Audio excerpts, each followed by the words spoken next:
Hi and welcome to Gender. We're going to look at gender and close relationships and looking at the relationship models and just what the meaning of some of this is all about. So let's get exploring into close relationships. So we'll start with the meaning of personal relationship. Personal relationships are those in which partners depend on each other for various things ranging from material assistance, things, right through to affection, which are emotion-based. Now, partners regard each other as unique individuals who cannot be replaced. Many of the relationships we form, only a few of these relationships that we all form, only a few become very personal. You might have very many acquaintances, you might even have a lot of people you call friends, and then you start getting into this narrower view of those people who are particularly specific and special to us, who are irreplaceable. Many people out here are replaceable. The people here are not. They could be family, they could be close personal friends who you trust. Now, research demonstrates that people often choose friends and romantic partners who, now this is going to be surprising for some of you, who are similar to themselves in terms of age, gender, race, sexual orientation, and socioeconomic status. Now, the part that I'm trying to emphasize here is that we often hear opposites attract. But in reality, people who have successful relationships often are successful because they are more similar to the people that they become partners with, not different. It's an interesting observation about common sense versus research-based. LGBTQ individuals are more likely to refer to friends as family. Models of the personal relationship, while there's a difference in the masculine and feminine orientations to close relationships, often reflect male and female approaches to relationships, and that shouldn't surprise you. Some scholars will argue that masculine approaches to relationships are inferior to feminine ones, while others think the two styles are equal. And we're going to look at these as a way of distinguishing those two philosophies. The first, meaning that masculine approach to relationships is inferior to feminine, is known as the male deficit model. And it suggests that feminine individuals are relationship experts and view feminine ways of forming and maintaining relationships as the right way to engage in intimacy, and that the masculine style of building and maintaining relationships is inadequate. The male deficit model views personal, emotional self-disclosure as the key to close relationships. Emotional talk is seen as the most important part of intimacy.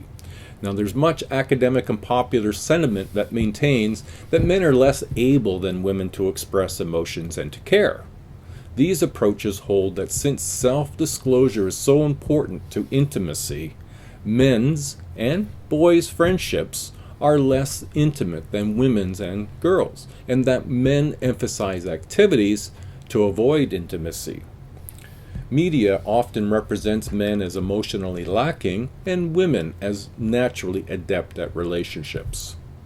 Now, the alternative, and as you would see that men and women's are equal, is what's known as the alternative paths model.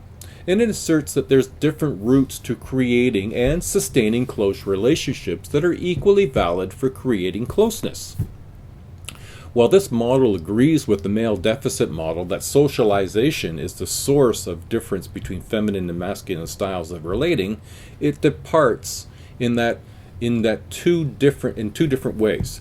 Now, it's important to note the socialization is at the root of what both of these are at, and these are each a different view to explain close relationships. So you don't have to see one as being right and the other as being wrong. These are alternative views of which research does support these two views. The alternative path, suggests that masculine socialization discourages masculine individuals from expressing their feelings verbally and limits their chances to practice emotional disclosure. So it's important to note that within socialization, this is what our society influences family, and families that influence us can communicate that. And this is maybe more representative of the 50s, 60s, 70s, even into the 80s, where this is what boys do, this is what girls do. We could argue that we're seeing a more egalitarian perspective, and some of this was going to change over time. The alternative path model also argues that masculine people do express closeness, but they do it in a way that is different, but equally valid than ways that feminine people express. This model also challenges the research that was used to justify the male deficit model, noting that these studies defined and measured men's closeness using the feminine ruler.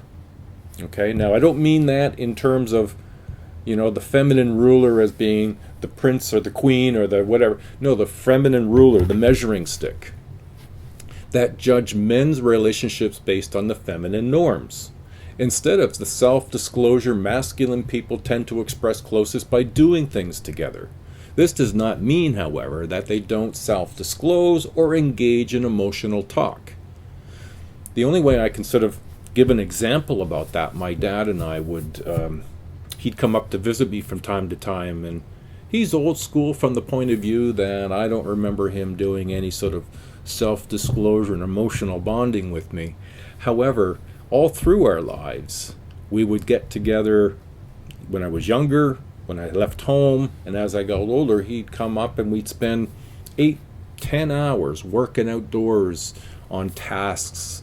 And he would say at the end, "Man, was that ever good? And it's so good to spend so much good time with you, and it was a good bonding." So for him, the closeness was in the doing. Not a lot would necessarily be said, but what was said and how we interacted with one another seemed to promote this sort of closeness that maybe is different than the way females will have been taught to do the same thing. Let's carry on. Expectations and behavior in close relationships can also vary in response to a friend's gender.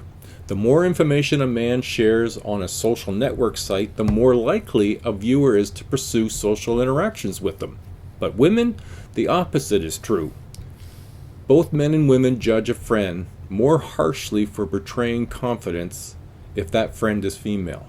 Interesting. So let's look at gendered styles of friendship. Now, there are many similarities between the friendships. Regardless of sex or gender, most individuals value close friends and invest in them. That's just to say that however similar or different men and women form friendships, both value close friends and both will invest in those relationships. Now, most people use both feminine and masculine approaches to friendships, and that's an important note. That might be something that is emerging. Women are more likely to communicate face-to-face. Men tend to interact side by each, or side by side. Women's friendships tend to be built through dialogue, typically about personal feelings, experiences, fears, problems, daily lives, and activities. Talk is the primary way to build and enrich a friendship and exists as an evolving dialogue. It grows and develops over time. A majority of women talk as the primary way to build and enrich friendships. Consequently, many share personal feelings, experiences, fears, problems, and daily lives to get to know each other. Women tend to maintain higher expectations of their friends in matters related to trust and intimacy, and communication tends to be empathetic, expressive, and supportive. Because women are generally socialized to be attentive, emotionally supportive, and caring, it can be difficult for women friends to cope with feelings of envy, competitiveness towards friends. Female friends often discuss the qualities and dimensions of their relationships explicitly. Now, what's interesting about that, when you talk in terms of talking about your relationship, that's called meta-communication. That's like digging down into the relationship a little bit and looking at the quality of it. And that's something that women's friends tend to do more than men's friends. Women's friendships are often characterized by breadth that introduces friends to many different aspects of each other's lives. Men's friendships tend to center on doing activities together, such as engaging in sports, watching games, or other shared activity. Closeness in doing describes the way men build friendships. Getting together to sit around after a ball game and drink beers in a garage is the activity of doing, if you will, without there having to be a content that's intimate and self-disclosure. Now, many men perceive talking as one way rather than the only and best way to build relationships. When they do talk, they tend to talk about activities. Men tend to seek companions rather than confidants in their friendships. Men's friendships may have an instrumental focus. Instrumental meaning the doing aspects as opposed to expressive, which are relationship developing, in which men do things to help one another out. This may also take in form of divisionary activities when faced with problems rather than explicit, expressive conversations about them. Men tend to talk indirectly about their serious feelings with with other men. Often serious emotional issues are shrouded in a joke talk. Men's relationships may involve covert intimacy in which the affection is signaled through teasing, friendly competition, playful punches, etc., as a means of demonstrating care. Men's friendships tend to be narrower in scope than women's friendships, with different friends for various spheres of interests.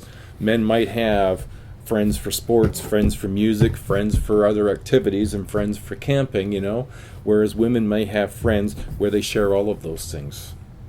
Because of the high emphasis we place on gender in culture, women and men may see each other as in sexual terms. And so what does that do for friendships? For many women, the primary benefit of friendships with men is a less emotionally intense relationship. Men report getting more emotional support and release from their friendships with women. Women also report getting more emotional support from their female friends. That mirrors that of men. So both sexes report that their friendships with women are closer than those with men. Now, this may be why both sexes seek out women friends at times of stress. So let's step into this gendered romantic relationship. Heterosexual romantic relationships tend to follow a typical script in which traditional gender roles are emphasized. Now, a script really here isn't about a word for word, everyone gets a script, and when it's appropriate time to use whatever script, you pull it out and you start reading from it. But it is used as a term to say that there are roles that we play, and there's guides on how we date or how we form romantic relationships, and it's following that script. At one point, the script would indicate that the man needs to instigate or start this intimacy by asking someone out for a date, and then how many dates do you need to do before you can hold hands or kiss? So there's a script. Now that script changes over time. But the point here is that heterosexual relationships, because that's been largely the norm in our North American society, so it comes with a script. Developing romantic intimacy, heterosexual men and women seek fairly traditional masculine and feminine partners when men men prioritizing physical attractiveness and sexiness, and women prioritizing status and success. Now, some of those things are, again, changing. We're in a really interesting time that way. Most heterosexual couples conform to a script in which men take some more active roles in planning dates. Gay men and lesbians are less likely to conform to a standard script. And the script, like I said, it's not a written the script to read. It's really just the sort of social norm on how we establish intimate relationships. Now, research indicates that men actually tend to fall in love faster and harder than women. Men tend to express love in more impulsive sexual ways than women, whose styles of loving tend to be much more pragmatic and friendship-focused. Heterosexual men are far more likely to regard sexual infidelity as more distressing than emotional infidelity. Attitudes towards sexual behavior, while less rigid than in the past, still indicate that women who express sexuality openly or have non-traditional relationships are often judged more harshly than men. Now, cisgender heterosexual women tend to engage in sex for intimacy and commitment reasons, while cisgender heterosexual men are more motivated by lust and physical pleasure. Lesbians, on the other hand, place a greater premium on monogamy. Gay men report greater comfort with open relationships. Women, they regard sexual orientation, regardless of sexual orientation, are more likely than men to focus on relationship dynamics. Committed heterosexual relationships tend to continue to reflect the cultural values and beliefs, with men as the head of the family and the primary wage earner, and women primarily in charge of domestic aspects of relationships. Now, that particular part of the script, I think, is really dramatically changing in today's society, with more women working, families starting later, and then married couples both having primary incomes. Gay and lesbian relationships are not as bound by roles. Their commitments often resemble best friend relationships, with the added aspect of sexuality and romance.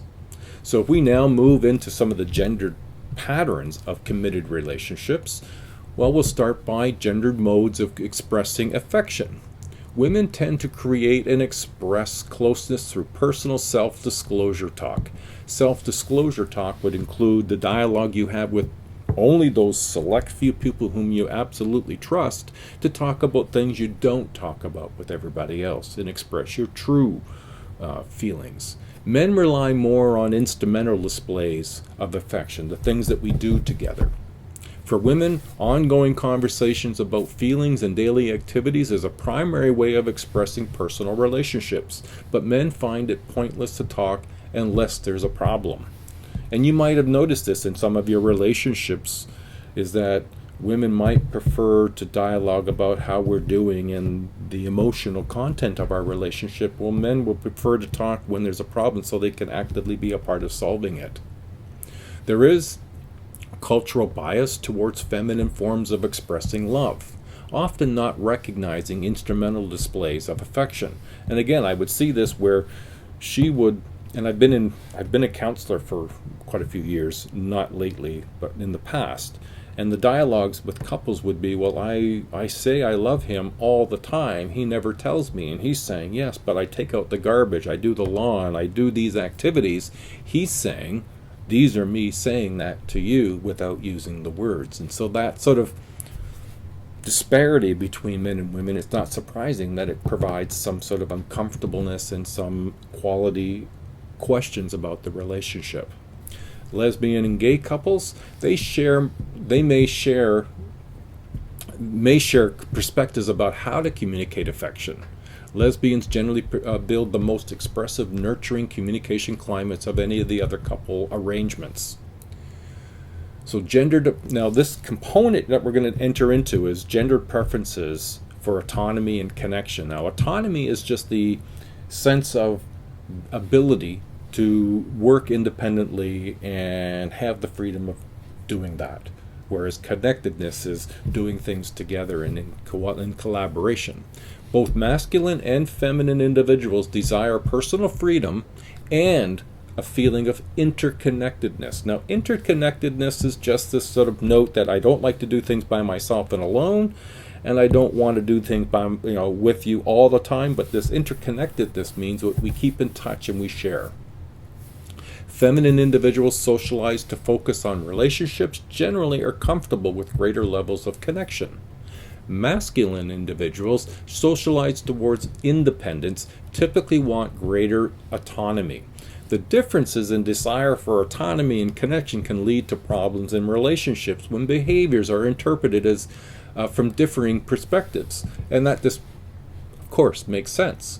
This may lead to the demand withdrawal pattern, in which one partner feels distance, so attempts to engage in closeness, personal talk, leaving the other feeling stifled by the discussion.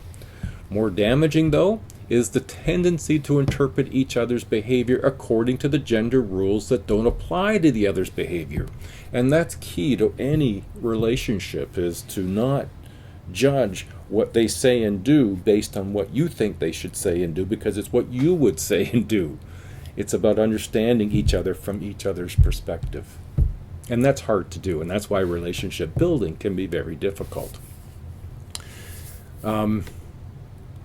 So respect for different needs for autonomy and connection is essential in successful relationship building.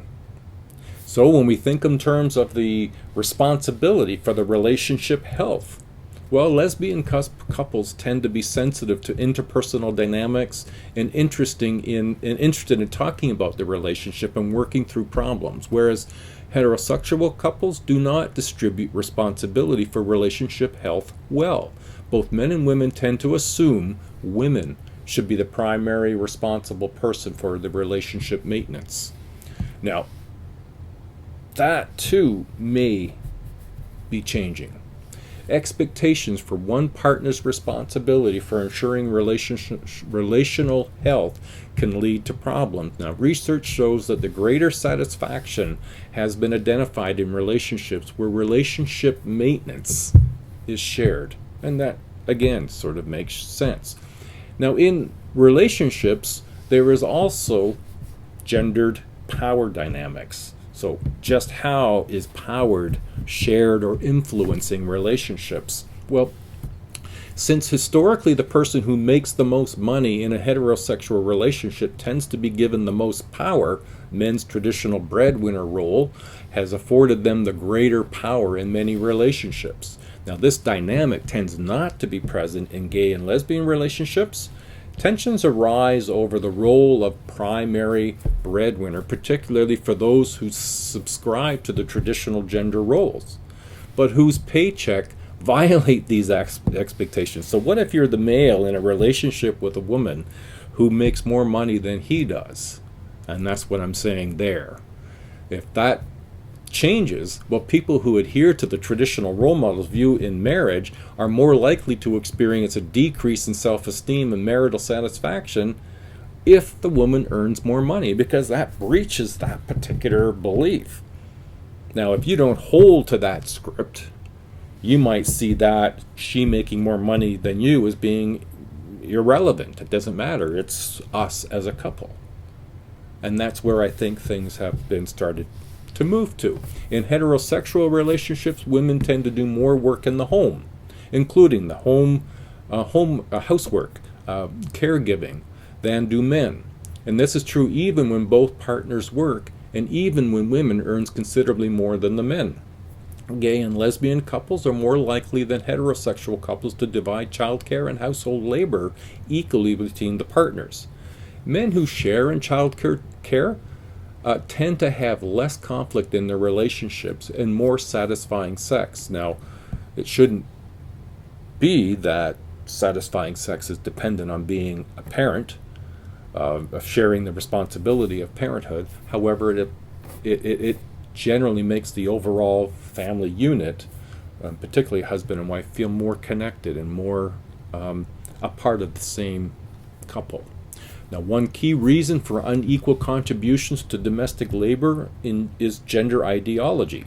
Men and women with different traditional beliefs are more likely to perceive it as inappropriate for women to do most of the domestic labor. Women who don't perceive desirable alternatives to their current relationships, have little leverage to persuade their partner to participate more. Committed to equality by both partners will affect how they divide domestic chores. Gender socialization teaches girls to perform more traditionally feminine tasks and have developed those skills as adults. Millennial men are more egalitarian in their views related to gender, family, and career within marriages. And that's one of these sort of this broad shift in close relationships, I think, is beginning to shift to more egalitarian. Now, this Referred to as the second shift, this is where women's duties of taking care of the home and family members after arriving home from work tend to be taxing. Part of the routine is repetitive and it's not very rewarding. The domestic work women do is often more taxing, less gratifying than that, done by men, and are repetitive routines that are constrained by deadlines. The second shift is something that doesn't get experienced by men. But when couples share those responsibilities and talk about those, then that second shift becomes less noticeable because men are picking up and doing more of the parenting and the household work. Now, reasons why men and women engage in differing amounts of domestic labor are complex and include adherence to traditional gender ideology, a woman's access to relationship alternatives, and the desire for equity. Because women consider becoming a mother to be a choice, they may assume they are responsible to meet all the other demands related to that choice. Although men continue to do less domestic labor than women, men's participation in domestic sphere has been increasing considerably since the 1960s. Women have the psychological responsibility for planning, remembering things that need to be done, and increases the burden of that second shift duties. If you need to know when people were married or what their birthdays are, ask your partner, female partner. She'll probably remember. Most guys tend not to remember that. At least that's the more traditional way. But that, again, I keep repeating it, is starting to change. Consequences of the second shift include stress, fatigue, illness, and resentment. Heterosexual couples who share equally in running a home and raising a family are much more satisfied than that traditional pattern. Another indicator of power dynamics is how couples manage conflict. Masculine individuals tend to use unilateral strategies, and what I mean by unilateral, it's very black and white. We either do this or we do that. It's black and white. And it's got to be this way or it's no way. Okay, so they tend to engage more strategies to engage in and to avoid conflicts through strategies such as ultimatums, refusing to discuss an issue, or to assert that the problem is being blown out of proportion, that these are the directions that men may typically make. The feminine individuals tend to employ indirect strategies when they do engage in conflict, or they defer or compromise to reduce the tension. None of those are particularly good conflict management styles. These are other conflict management approaches, but they have consequences that are also undesirable. Gender power dynamics are also reflected in patterns of violence and abuse. Acts of violence tend to be inflicted most typically by men who have been socialized into a masculine identities and cuts across race, ethnic, and class lines. Violent behavior is a product of gender, not sex. That meaning it's not the biological differences between men and women which explain assault and violent behavior. It's the socialization of what it is to be male and what it is to be female that's responsible for the violent behavior, if you will. One study reported that both male and female abusers tend to have masculine gendered orientation. Now, that's been a relatively quick review of close relationships. I hope it's been useful and helpful for you. I look forward to seeing you next week in the next chapter's material. Bye for now.